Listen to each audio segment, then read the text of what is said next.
उपवास क्या है? उपवास की परिभाषा हर व्यक्ति के अनुसार अलग अलग हो सकती है। आमतौर पर उपवास के दौरान व्यक्ति किसी निर्धारित समय के लिए किसी खास भोजन व पेय आदि का त्याग करता है। कभी कभी व्यक्ति व्रत के दौरान पानी, फल या सिर्फ जूस ही लेते हैं और कभी दिन भर में कुछ भी नहीं लेते। व्रत की अवधि एक दिन, एक हफ्ते या इससे अधिक भी हो सकती है। इसके स्वास्थ्य लाभ भी कई हैं। उपवास के प्रकार कई हैं। कुछ लोगों के लिए उपवास करने के फायदे का मतलब भगवान का आशीर्वाद और उनकी कृपा दृष्टि है। वैसे यह तो है ही, लेकिन यह स्वास्थ्य के लिए भी लाभकारी है। उपवास के कुछ आम प्रकार इस तरह हैं। पहला, सुबह का उपवास। इस उपवास में सुबह का नाश्ता छोड़कर सिर्फ 2 बार का खाना खाया जाता है। दूसरा, शाम का उपवास। इसमें रात को खाना नहीं खाया जाता। पूरे दिन में 2 बार खाना खाने के बाद शाम ढलने के बाद खाना नहीं खाते हैं। तीसरा, साप्ताहिक उपवास। कुछ लोग हर हफ्ते किसी एक विशेष दिन उपवास करते हैं। यह व्यक्ति पर निर्भर करता है कि उस उपवास के दौरान वो पानी पिए या फलाहार करे।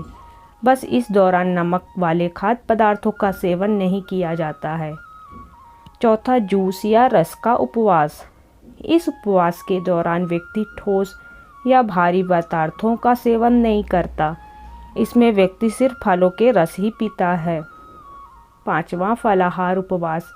इसमें व्यक्ति सिर्फ फलों का सेवन करता है। छठवां, निराहार उपवास। इस उपवास में व्यक्ति कुछ भी नहीं खाता, वो सिर्फ पानी पी सकता है। इसे पूर्ण उपवास भी कहा जाता है। सातवां, दूध का उपवास। इस उपवास के प्रकार में व्यक्ति सिर्फ दूध का सेवन करता है। आठवां, निराहार निर्जला उपवास।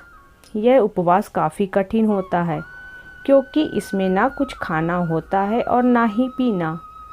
नौवां, नैदानिक उपवास। अगर व्यक्ति मेडिकल टेस्ट कराने जाता है और उस टेस्ट में खाली पेट रहने की ज़रूरत हो तो यह उपवास रखा जाता है। इसमें जब तक टेस्ट ना हो जाए तब तक व्यक्ति बिना कुछ खाए पिए रहता है, या व्यक्ति को जब तक खाने पीने को ना कहा जाए तब तक वो नहीं खाता। 10वां, इंटरमिटेंट फास्टिंग। यह उपवास आजकल काफ़ी चलन में है। इसे वजन कम करने के लिए किया जाता है। इसमें खाने का वक्त या पैटर्न बदला जाता है। इसमें 1-2 दिन छोड़ कर उपवास कर सकते हैं या खाने की मात्रा को कम किया जा सकता है। इसके अलावा सुबह 8 से 5 बजे के बीच लोग खाना खाते हैं, फिर सीधे अगले दिन सुबह 8 बजे खाना खाया जाता है। हाँ, पेय पदार्थ जैसे जूस, कॉफ़ी, चाय व पानी का सेवन कर सकते हैं। 11वां, अन्य प्रकार। इनके अलावा भी उपवास के अन्य प्रकार हैं जिसमें व्यक्ति शुगर वाले खाद्य पदार्थों का सेवन नहीं करता।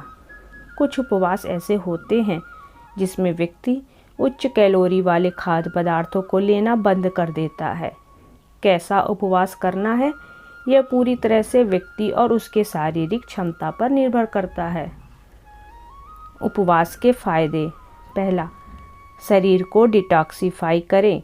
उपवास के फायदे में शरीर को साफ करना शामिल है।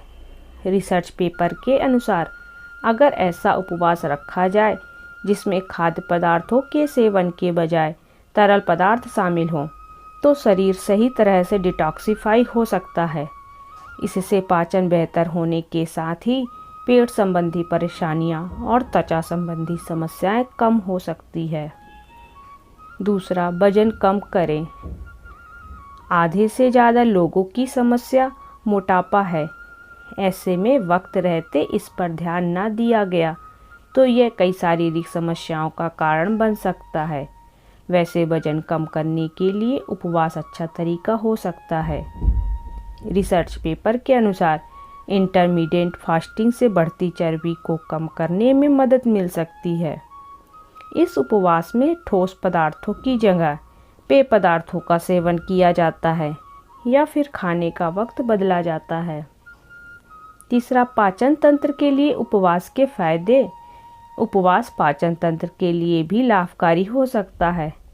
उपवास करने से शरीर के खुद का हीलिंग तंत्र सही से काम करता है, जिससे शरीर कई तरह की परेशानियों से खुद ब खुद लड़ना शुरू कर देता है। एक शोध के अनुसार 62.33% लोगों को उपवास के दौरान अपच की समस्या नहीं हुई। 27% लोगों की अपच की परेशानी ठीक हो गई। साथ ही उपवास को चमत्कारिक इलाज भी कहा जाता है, जिससे पाचन संबंधी विकार दूर हो सकते हैं। चौथा, त्वचा के लिए उपवास। कई बार सिर्फ क्रीम और कॉस्मेटिक का ही नहीं बल्कि खान पान का असर भी त्वचा पर होने लगता है। ज़्यादा तेल मसाले या बाहरी खाने से त्वचा बेजान दिखने लगती है और कील मुहासे हो सकते हैं। ऐसे में उपवास लाभकारी हो सकता है। हमने ऊपर पहले ही बताया है कि उपवास रखने से शरीर डिटॉक्सिफाई हो सकता है। जब शरीर डिटॉक्सिफाई होगा तो शरीर में मौजूद विषाक्त तत्व बाहर निकलेंगे, जिससे त्वचा में नई चमक आएगी और त्वचा खूबसूरत दिखने लगेगी। 5वां, ब्लड प्रेशर के लिए उपवास। उपवास उच्च रक्तचाप की समस्या से काफ़ी हद तक राहत दिला सकता है। इसमें अनिरंतर उपवास, जिसमें आमतौर पर 16 घंटे का उपवास और 8 घंटे खाने की सलाह दी जाती है, काफ़ी लाभकारी साबित हो सकता है। रिसर्च पेपर में लिखा है कि 1 हफ्ते में तक उपवास रखने से रक्तचाप कम हो सकता है। इस उपवास को सही तरीके से करने से उच्च रक्तचाप नियंत्रित रह सकता है। 6वां, कोलेस्ट्रॉल को कम करें। अनिरंतर उपवास से वजन कम करने में मदद मिल सकती है। इससे कोलेस्ट्रॉल का जोखिम भी कम हो सकता है। एक रिसर्च पेपर में कहा गया है कि 1 दिन के अंतराल के बाद किए जाने वाले उपवास से कोलेस्ट्रॉल कम हो सकता है। इससे ट्राइग्लिसराइड यानी एक प्रकार का वसा और ख़राब कोलेस्ट्रॉल नियंत्रित हो सकता है। 7वां, ब्लड शुगर कम करने के लिए उपवास। शरीर में ब्लड शुगर का स्तर बढ़ जाने पर इससे पीड़ित लोगों को स्वास्थ्य से जुड़ी समस्याओं का सामना करना पड़ता है। इससे छुटकारा पाने के लिए उपवास लाभकारी माना जा सकता है। एक शोध के मुताबिक ब्लड शुगर से पीड़ित लोगों के लिए उपवास काफ़ी कारगर साबित हो सकता है। हालांकि जिनका ब्लड शुगर अनियंत्रित है वो डॉक्टर की परामर्श के बाद ही उपवास रखें। 8वां, इम्यूनिटी बढ़ाने के लिए उपवास। किसी भी संक्रमण से लड़ने के लिए इम्यून सिस्टम मजबूत होना आवश्यक है। माना जाता है कि इम्यूनिटी बढ़ाने के लिए उपवास बेहद लाभकारी हो सकता है। इस पर हुए एक शोध के मुताबिक उपवास रखने से ऑटोफेगी यानी शरीर के सेल्स को साफ करने की क्षमता बेहतर हो सकती है। इससे शरीर का प्रतिरक्षा तंत्र व इम्यूनिटी मजबूत हो सकती है, जिससे तमाम बीमारियों से लड़ने की क्षमता बढ़ सकती है। 9वां, लत छुड़वाने के लिए उपवास। उपवास का असर उन लोगों में भी देखा गया है जिन्हें किसी चीज़ की बुरी लत पड़ जाती है, चाहे वो लत खाने की हो या फिर किसी अन्य पदार्थ की। उपवास से मदद मिल सकती है। एक शोध के मुताबिक उपवास रखने से ब्रेन न्यूरोकेमिस्ट्री में कुछ बदलाव हो सकता है, जिससे बार बार किसी चीज़ का सेवन करने की इच्छा कम हो सकती है। 10वां, मानसिक और भावात्मक लाभ के लिए उपवास। उपवास का असर सिर्फ शारीरिक स्वास्थ्य पर ही नहीं बल्कि मानसिक और भावात्मक स्वास्थ्य पर भी प्रभाव पड़ता है। इससे एकाग्रता में सुधार हो सकता है, साथ ही ध्यान केंद्रित करने में मदद मिल सकती है। यही नहीं, चिंता, तनाव और अनिद्रा जैसी समस्या दूर करने के लिए भी उपवास को जाना जाता है। उपवास करने से व्यक्ति को भावात्मक रूप से शांत रहने और खुशी का एहसास करने में मदद मिल सकती है। उपवास में क्या खाना चाहिए? ड्राई फ्रूट्स खाएं। अगर नमक नहीं खा रहे हैं तो हरी सब्जियों को बिना नमक के पकाकर खाएं। निर्जला उपवास नहीं रखा है तो दूध को आहार में शामिल कर सकते हैं। अगर दूध नहीं पसंद तो चाय या कॉफ़ी का सेवन करें। फलों का जूस पिएं। उपवास में परहेज। एसिडिटी या गैस की समस्या है तो खाली पेट चाय या कॉफ़ी पीने से भी बचें। अगर पहली बार उपवास कर रहे हैं तो छोटे या कम वक्त के उपवास से शुरुआत करें। बड़े या लंबी अवधि के उपवास से बचें। उपवास से पहले सही और पौष्टिक भोजन करें ताकि उपवास के दौरान कोई परेशानी ना हो। एक बार में ज़्यादा खाने से बचें। उपवास के दौरान कठिन व्यायाम या ज़्यादा देर तक व्यायाम करने से बचें क्योंकि इस दौरान शरीर को एनर्जी की ज़रूरत होती है और व्यायाम करने से शरीर में ऊर्जा की कमी हो सकती है।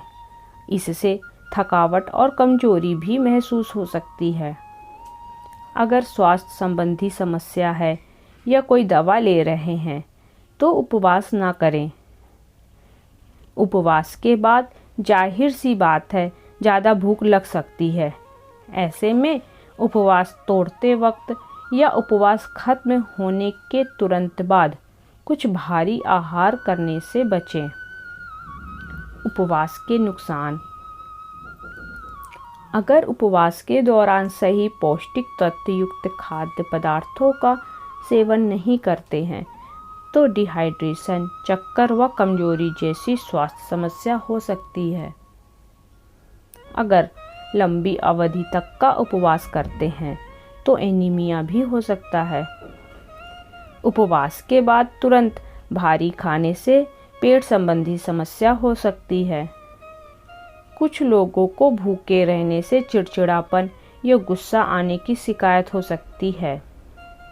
ज़्यादा देर भूखे रहने से सिर दर्द व शरीर में समस्या हो सकती है। पोस्ट पसंद आए तो लाइक ज़रूर करें। धन्यवाद।